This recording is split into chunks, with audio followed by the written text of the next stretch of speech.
नमस्कार, मैं हूं राहुल राजपूत। पहाड़ समाचार की शुरुआत बड़ी खबर के साथ। देहरादून से बड़ी खबर। कुंभ कोरोना जांच घोटाला। पूर्व सीएम त्रिवेंद्र रावत ने उठाया सवाल। कुंभ में कोरोना की जांच मामले में जिस तरीके से घोटाला सामने आया, पूर्व सीएम त्रिवेंद्र सिंह रावत ने सवाल उठाया। अपनी सरकार पर त्रिवेंद्र रावत ने सवाल उठाए। उन्होंने मांग की कि हाईकोर्ट के सिटिंग जज से जांच हो इस पूरे मामले की। जनता में जाएगा पारदर्शी संदेश, ये कहना है त्रिवेंद्र रावत का। तो बड़ी खबर, अपनी सरकार पर त्रिवेंद्र सिंह रावत ने सवाल उठाए। हाईकोर्ट के सिटिंग जज से जांच कराने की मांग की है। उनका कहना कि जनता में जाएगा पारदर्शी संदेश। तो कुंभ में कोरोना की जांच घोटाला मामला, पूर्व सीएम त्रिवेंद्र रावत ने सवाल उठाए। हरिद्वार कुंभ कोरोना टेस्टिंग घोटाले का मामला गर्माता जा रहा है। त्रिवेंद्र सिंह रावत ने मामले की जांच की मांग हाईकोर्ट के सिटिंग जज से कराने की बात कही। त्रिवेंद्र सिंह रावत ने सीएम तीरथ रावत के बयान पर कहा कि प्रदेश में पहले भी टीएसआर की सरकार थी और अब भी टीएसआर की सरकार है, इसलिए सच्चाई सामने आनी चाहिए। तो अपनी सरकार पर त्रिवेंद्र रावत ने सवाल उठाए। हाईकोर्ट के सिटिंग जज से जांच कराने की उन्होंने मांग की है। उन्होंने ये नहीं कहा, उन्होंने कहा ये टीएसआर के समय का है। तब भी टीएसआर है, आज भी टीएसआर है। उन्होंने कहा कि मैं जांच बिठाएंगे और जांच उन्होंने तुरंत से बिठा भी दी। तो बहुत ही उनका स्वागत योग्य कदम माननीय मुख्यमंत्री जी ने उठाया है और जांच में सब चीज़ें सामने आ जाएंगी। क्योंकि जहाँ तक मेरी नॉलेज में है, ये जो टेस्टिंग का जो मसला है ये कुंभ के दौरान का है और इसलिए जांच हो रही है। और मेरा तो ये कहना है कि हो सकता है, क्योंकि तब भी उसी पार्टी की सरकार थी जिसकी आज है। नाम भी टीएसआर ही है, लोग टीएसआर 1 2 बोल रहे हैं। तो लोग ये सोचेंगे कि भाई ऐसा तो नहीं सरकार ने कोई प्रेशर बनाया, कोई जांच में अदला बदली कर दी है। इसलिए इसमें न्यायिक जांच हो तो ज़्यादा अच्छा है। कोई एक्टिव जो जज हैं, एक्टिंग जो जज हैं हाई कोर्ट के, वो करें तो वो ज़्यादा विश्वसनीय होगा। आइए आपको सीएम तीरथ सिंह रावत का वो बयान सुनवाते हैं जिसमें उन्होंने कहा था कि यह घोटाला उनके कार्यकाल से पहले हुआ था। देखिए, वो मामला पुराना है। मैं मार्च में आया हूँ, वो मामला बहुत पुराना है। और जब मैंने इसकी छानबीन की, मैं दिल्ली में था, मुझे जानकारी मिली है कि ऐसा ऐसा, लेकिन उस पर तो पहले ही हम जांच बिठा चुके हैं। मैं आते ही उस पर जांच बिठाया हूँ और मैं चाहता हूँ उसका दूध का दूध पानी का पानी हो जाए। जिसने भी एक गड़बड़ी की होगी, ये मैंने कहा कि मेरे समय पहले का है, लेकिन जांच हमने कर रहे हैं। जो भी दोषी पाया जाएगा उसके खिलाफ सख्त से सख्त कार्रवाई होगी। सुरेंद्र सिला हमारे साथ सहयोगी जुड़ चुके हैं। सुरेंद्र, जिस तरीके से इस पूरे मामले में पूर्व मुख्यमंत्री और मौजूदा मुख्यमंत्री, अगर देखा जाए उनके बयानों को लिया जाए, जाहिर तौर पर पूर्व मुख्यमंत्री का कहना है कि सिटिंग जज से हाईकोर्ट के इस पूरे मामले की जांच कराई जाए। पारदर्शिता की बात कही जा रही है। सवाल इस बात को लेकर है कि जांच पड़ताल तो हो रही है, आखिर सिटिंग जज को लेकर, जांच को लेकर ये बातें क्यों कही जा रही है? क्योंकि एक इतिहास रहा है उत्तराखंड में, किसी भी सरकार में जो पूर्व में मुख्यमंत्री रहा किसी एक पार्टी का, अगर 5 साल सरकार चलती है तो दूसरे मुख्यमंत्री के लिए वो मुश्किल खड़े करते हैं।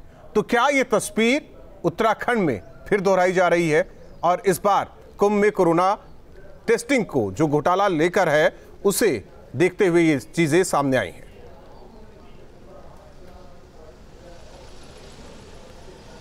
देखिए, जिस तरीके से राहुल अगर बात की जाए तो कुंभ के में जो टेस्टिंग हुई है इसकी जांच तो होनी चाहिए जी, और इसकी जांच हो भी रही है।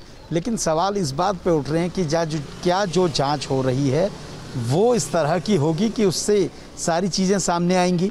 क्योंकि जिला अधिकारी हरिद्वार ने जो जांच दी है वो मुख्य विकास अधिकारी, इसके अलावा जो ट्रेजरार हैं उन्हें, और ज़िला विकास अधिकारी, इन 3 लोगों को जांच दी है। जबकि उसमें पीसीएस अधिकारी भी सम्मिलित हो सकते हैं, आईएएस अधिकारियों का भी इन्वॉल्वमेंट हो सकता है। ये सारी चीज़ें बात में आ रही हैं। तो क्या छोटे अधिकारी बड़े अधिकारियों की जांच कर पाएंगे? इस पर हम पहले से ही सवाल उठाते आए हैं। क्या जांच पारदर्शी तौर पर हो पाएगी? अब जो मामला है, क्योंकि कल मुख्यमंत्री ने एक बयान दिया था कि ये मामला पहले का है। मुख्यमंत्री के कहने का मतलब ये है जांच तो कुंभ के दौरान ही हुई थी, उनके कार्यकाल के दौरान ही हुई है, लेकिन जो उन्होंने पहले का बताया है, उनका ये कहना है कि पूरी प्रक्रिया, कंपनी का जो सिलेक्शन है, किस आधार पर कंपनी का चयन करना है, कौन कंपनी काम करेगी, ये चीज़ें उनके मुख्यमंत्री पद ग्रहण करने से पहले की हैं। ये उनका कहने का मतलब था। आज हमने त्रिवेंद्र रावत जो पूर्व सीएम हैं उनसे जब इस पर पूछा तो उन्होंने कहा है कि जिस पार्टी की सरकार पहले थी उसी पार्टी की सरकार आज भी है। आज भी टीएसआर है, तब भी टीएसआर थे। जांच अगर हाईकोर्ट के सिटिंग जज से होगी तो ज़्यादा बेहतर होगा। उनका ये कहना है कि जांच में अगर अधिकारियों को आप क्लियर भी कर देंगे, उनको क्लीन चिट दे देंगे, तो उसके बाद भी जनता में कहीं ना कहीं अविश्वास बना रहेगा। अगर आपको जनता में विश्वास लाना है तो हाईकोर्ट के सिटिंग जज अगर इसकी जांच करेंगे तो दूध का दूध पानी का पानी होगा। यानी अब वर्तमान मुख्यमंत्री और पूर्व मुख्यमंत्री के बीच ये कहीं ना कहीं एक तरह से बयानों के ज़रिए एक वॉर हो रहा है, जिस पर कल उन मुख्यमंत्री का बयान आया था और आज पूर्व मुख्यमंत्री का बयान आया है। और कहीं ना कहीं मामले की जांच को लेकर विपक्ष के सवाल खड़े करने से पहले ही, विपक्ष हालांकि लगातार कह रहा है, लेकिन जब अपनी ही पार्टी के पूर्व मुख्यमंत्री, अपनी ही पार्टी के वरिष्ठ नेता ये कहेंगे कि हाईकोर्ट के सिटिंग जज से आप जांच कराइए, तो आप समझ सकते हैं कि सरकार के लिए फजीहत भी है और बड़ी भाजपा के लिए बड़ी असमंजस की स्थिति है कि विपक्ष से ज़्यादा आप ही की सरकार की ओर से, आप ही के नेताओं की ओर से अब डिमांड उठने लगी है। ज़ाहिर तौर पर अपनी सरकार को लेकर पूर्व मुख्यमंत्री का, तो ऐसे में अब क्या कुछ सुगबुगाहट, अगर हम राजनीति के एंगल से देखें इस जांच को, तो क्या कुछ सुगबुगाहट, क्योंकि विपक्ष सवाल उठा ही रहा है, लेकिन ऐसे में पूर्व मुख्यमंत्री का ये बयान वाकई ये सिद्ध कर देता है कि सरकार के लिए मुश्किल ये बयान खड़े कर रहा है। तो क्या कुछ सुगबुगाहट, क्या कुछ कानाफूसी?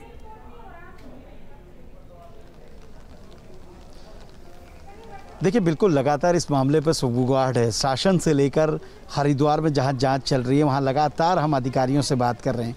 शासन के वरिष्ठ अधिकारियों ने हमसे कहा कि इसमें जिस भी अधिकारी की संलिप्तता होगी उन्हें छोड़ा नहीं जाएगा, उनके नाम चार्जशीट में शामिल किए जाएंगे, उनके खिलाफ कार्रवाई होगी। लेकिन सबसे बड़ी बात जो हम कह रहे हैं राहुल, कि जो जांच हो रही है वो जांच इतनी सॉलिड होनी चाहिए, इतनी कड़ी होनी चाहिए कि वो कहीं ना कहीं विवादों के घेरे पे ना आए। सबसे बड़ी बात यह है कि कंपनियों के रजिस्ट्रेशन को लेकर जो बात उठ रही है उस पर सरकार को स्थिति स्पष्ट करनी चाहिए। ये बताना चाहिए कि जो कंपनी शामिल की गई थी, मैक्स कॉरपोरेट कंपनी, जिसको पूरी एजेंसी का ठेका दिया था, क्या उस कंपनी के पास ये इसका रजिस्ट्रेशन कराने की प्रमाण थे, क्या मान्यता थी, आईसीएमआर में वो पहले से पैनलिस्ट थी? तो ये सारी चीज़ें कहीं ना कहीं सरकार को ये पक्ष रखना होगा, क्योंकि ये बातें आ रही हैं कि नियमों को दरकिनार रखते हुए भी ये कॉन्ट्रैक्ट पूरी तरह से इस कंपनी को दिया गया था। बाकी जो 2 पैथ लैब हैं जिनका नाम आ रहा है, नलवा लैबोरेटरीज हो या फिर डॉक्टर लाल चंदवानी लैब हो, इन दोनों लैब्स के खिलाफ तो कार्रवाई होगी, क्योंकि सीधे तौर पे इन्होंने कहीं ना कहीं अपने उस धर्म का पालन भी नहीं किया। आपको जांच करनी थी, आपने लोगों के साथ साथ फर्जी जांचों के साथ साथ आपने पूरे देश में संक्रमण का एक बड़ा खतरा बरकरार रखा, तो इनके खिलाफ तो जांच होगी ही होगी। लेकिन जिस कंपनी को कॉन्ट्रैक्ट दिया गया वो किन आधार पर दिया गया, इसको लेकर कहीं ना कहीं अधिकारियों को स्थिति स्पष्ट करनी चाहिए। और अगर नहीं करेंगे तो स्थिति, आज सरकार के अपने वरिष्ठ नेता ये सवाल उठा रहे हैं और इससे कहीं ना कहीं विपक्ष को बड़ी ताकत मिलेगी। राहुल, धन्यवाद सुरेंद्र इस जानकारी और बातचीत के लिए। हालांकि पूर्व मुख्यमंत्री, मौजूदा मुख्यमंत्री का क्या कुछ कहना है, एक बार फिर दर्शकों को सुनवाते हैं। देखिए, वो मामला पुराना है। मैं मार्च में आया हूँ, वो मामला बहुत पुराना है। और जब मैंने इसकी छानबीन की, मैं दिल्ली में था, मुझे जानकारी मिली है कि ऐसा ऐसा, लेकिन उस पर तो पहले ही हम जांच बिठा चुके हैं। मैं आते ही उस पर जांच बिठाया हूँ और मैं चाहता हूँ उसका दूध का दूध पानी का पानी हो जाए। जिसने भी एक गड़बड़ी की होगी, ये मैंने कहा कि मेरे समय पहले का है, लेकिन जांच हमने कर रहे हैं। जो भी दोषी पाया जाएगा उसके खिलाफ सख्त से सख्त कार्रवाई होगी। उन्होंने ये नहीं कहा, उन्होंने कहा ये टीएसआर के समय का है। तब भी TSR है, आज भी TSR है। उन्होंने कहा कि मैं जांच बिठाएंगे और जांच उन्होंने तुरंत से बिठा भी दी, तो बहुत ही उनका स्वागत योग्य कदम माननीय मुख्यमंत्री जी ने उठाया है और जांच में सब चीज़ें सामने आ जाएंगी, क्योंकि जहाँ तक मेरी नॉलेज में है ये जो टेस्टिंग का जो मसला है ये कुंभ के दौरान का है और इसलिए जांच हो रही है। और मेरा तो ये कहना है कि हो सकता है, क्योंकि तब भी उसी पार्टी की सरकार थी जिसकी आज है, नाम भी TSR ही है, लोग TSR 1-2 बोल रहे हैं। बढ़ते आगे, बड़ी खबर। उत्तराखंड में अगले 4 दिन भारी बारिश का अनुमान। कुमाऊं से लेकर गढ़वाल तक अच्छी बारिश की उम्मीद। मौसम विभाग ने जताया अनुमान। बारिश के चलते 4 डिग्री तक गिरा तापमान। पहाड़ों पर लगातार बारिश से मैदानी इलाकों में मुश्किल, तो कुमाऊं से लेकर गढ़वाल तक अच्छी बारिश की उम्मीद। मौसम विभाग ने अनुमान जताया, बारिश के चलते 4 डिग्री तक गिरा तापमान। पहाड़ों पर लगातार बारिश से मैदानी इलाकों में मुश्किल बढ़ी। बड़ी खबर, उत्तराखंड में अगले 4 दिन भारी बारिश का अनुमान। कुमाऊं से लेकर गढ़वाल तक अच्छी बारिश की उम्मीद।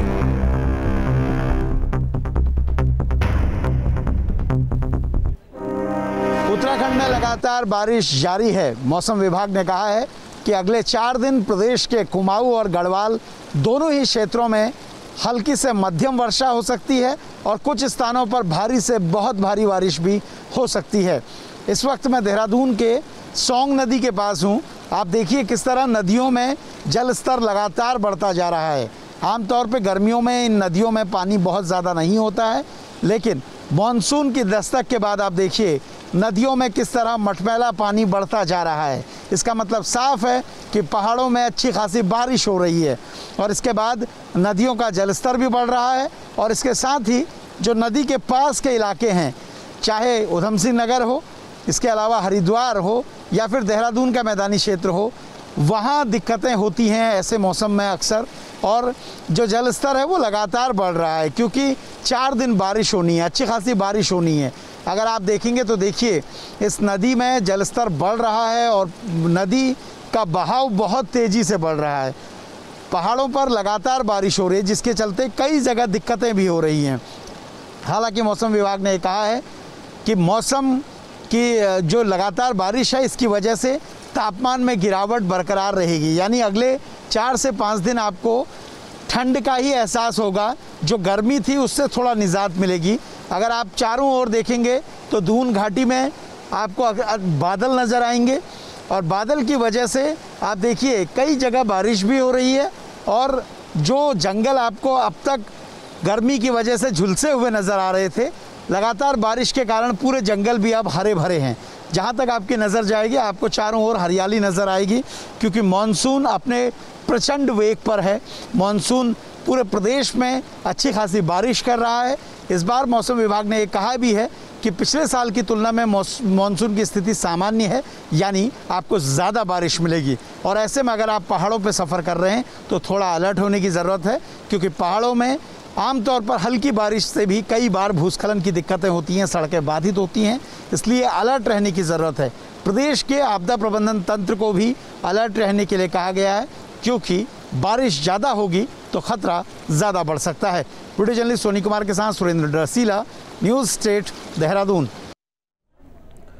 वहीं चमोली में इन दिनों भारी बारिश हो रही है, जिसके चलते नदी नाले उफान पर हैं। हालात धीरे धीरे खराब होते जा रहे हैं। आपको 3 तस्वीरें दिखाते हैं, ये 3 तस्वीरें देखिए। एक तस्वीर, नदी की दहशत में लोग हैं, उफान पर नदी बह रही है। और दूसरी तस्वीर आप देख सकते हैं, बारिश के बाद आम जनजीवन बेहाल है। तो तीसरी तस्वीर देखिए, बारिश की वजह से लगातार लैंडस्लाइड की घटना भी सामने आ रही है, जो लोगों के लिए परेशानी बढ़ा रही है। नितिन सेवाल हमारे साथ सहयोगी लाइव जुड़ चुके हैं। नितिन, मौसम का हाल क्या है और क्या कुछ मौसम वैज्ञानिक कह रहे हैं?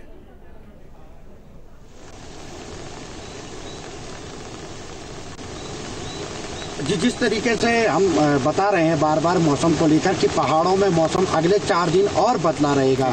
चमोली की अगर बात करें तो चमोली में बारिश से बुरा हाल है। चाहे हम नेशनल हाईवे की बात करें तो नेशनल हाईवे जो गढ़वाल क्षेत्र को जोड़ता है वो भी बंद है, और जो कुमाऊं क्षेत्र से गढ़वाल क्षेत्र को जोड़ता है अभी वो भी बंद बताया जा रहा है। इसके अलावा ऋषिकेश बद्रीनाथ राष्ट्रीय राजमार्ग बद्रीनाथ के आसपास भी बंद हो चुका है, और जो बारिश है वो अगले 2 से 3 दिन और पहाड़ों में तेज हो सकती है। ये मौसम विभाग का पूर्वानुमान है। सबसे बड़ी बात यह है कि अभी मानसून आया नहीं है। बताया जा रहा है कि प्री मानसून की जो ये बारिश है इसी से ज़्यादा मुश्किलें पैदा हो गई हैं, और ग्रामीण क्षेत्रों की अगर बात करें तो आधा दर्जन से अधिक सड़क मार्ग अभी भी बंद है। तो आने वाले दिनों में ये मुश्किलें और बढ़ सकती हैं, और चमोली में जिस तरीके से अलकनंदा हो, चाहे पिंडर नदी हो या धौली नदी हो, इसका जल स्तर लगातार बढ़ रहा है। तो इससे भी अनुमान लगाया जा सकता है कि पहाड़ पर ऊंचाई वाले जो इलाके हैं वहाँ पे भी अच्छी खासी बारिश हो रही है, और उसकी वजह से जल स्तर लगातार बढ़ता जा रहा है। मुश्किलें बहुत ज़्यादा हैं, प्रशासन को अलर्ट रहने की आवश्यकता है, क्योंकि अभी भी अगर बात करें तो चमोली जनपद के कई ऐसे गांव हैं जो भूस्खलन की जद में हैं, तो वहाँ पे मुश्किलें पैदा ना हो इस बारिश से, इसलिए चमोली प्रशासन को अभी से ही सतर्क रहने की ज़रूरत है। जी, एक बार जरा अपने वीडियो जर्नलिस्ट से कहिए कि कैमरे को पैन करें और तस्वीरें इस वक्त चमोली की दिखाएं जिस तरीके से बारिश हो रही है।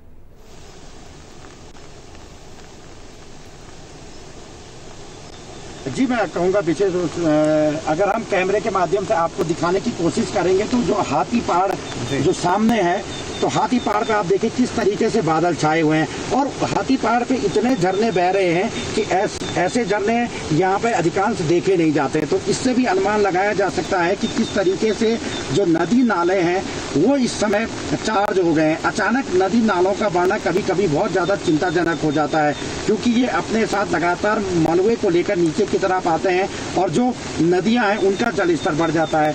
अगर आप बात करेंगे तो जो बादल जहाँ पर पूरे छाए हुए हैं, ये पूरे हेमकुंड से लेकर जो फूलों की घाटी का जो पर्वत है उसके सामने पूरे बादल छाए हुए हैं, और वहाँ पे लगातार पिछले काफ़ी दिनों से मूसलाधार बारिश हो रही है।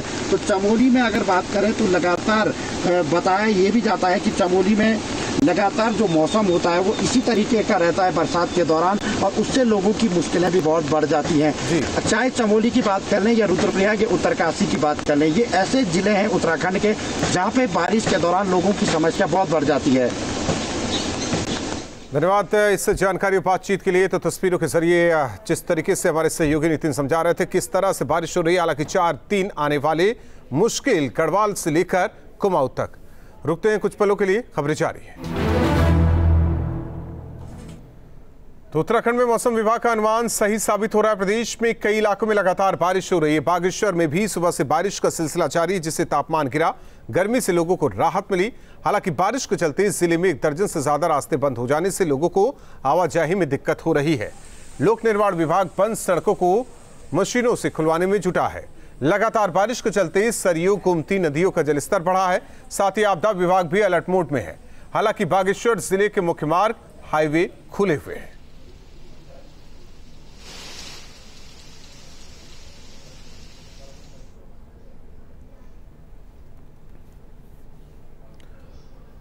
और रुकते हैं कुछ पलों के लिए, खबरें जारी।